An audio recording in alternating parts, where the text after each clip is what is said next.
In the MythBusters Big Rig Spectacular, Grant put his life on the line as he drove dangerously close to an 18-wheeler. But what we didn't show you was that Grant wasn't the only one to tailgate a truck. Well, before we give the truck back, there's one other myth that we got off the fan site that I want to test. And it's that cyclists drafting behind big rigs can get up to crazy speeds. Great. Grab your helmet. Let's hit the road. You're obviously the one that's going to ride the bike because we all know about your fantastic bike riding skills. You heard that right. Does the drafting effect also confer an advantage to cyclists? It's a myth that has its roots in cycling's premier event. From what I understand, in the Tour de France, you have your lead rider, like your main guy, drafts behind his teammates to conserve energy. So theoretically, it should work. To put this theory to the test, Tory is first going to cycle the half-mile course at 20 miles per hour.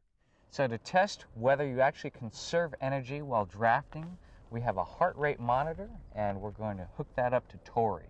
He's going to do one run without the big rig, just as a control, and we'll see what his heart rate is. And then we'll do another test with the big rig and see if he actually uses less energy. If the theory is correct, he'll need less energy second time around, so his heart rate will be lower.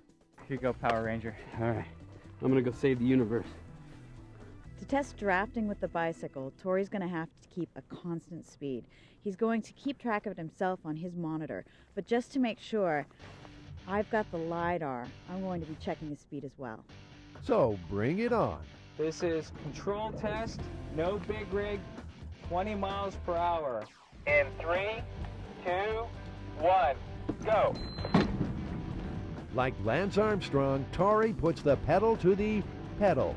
Soon enough, he's at 20 miles per hour. But it's not long before his heart is pumping like a techno trance.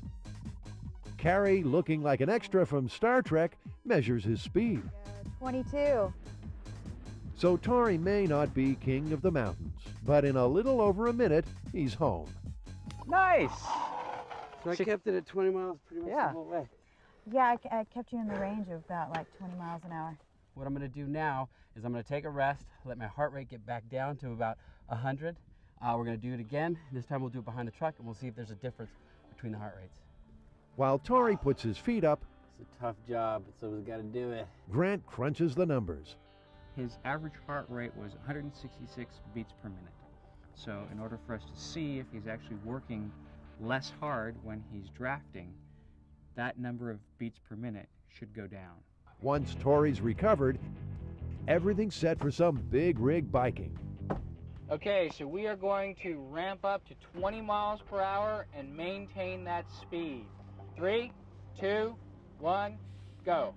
Like before, Tory heaves his way up to speed. 10.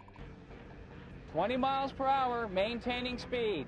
But this time, there's an immediate difference.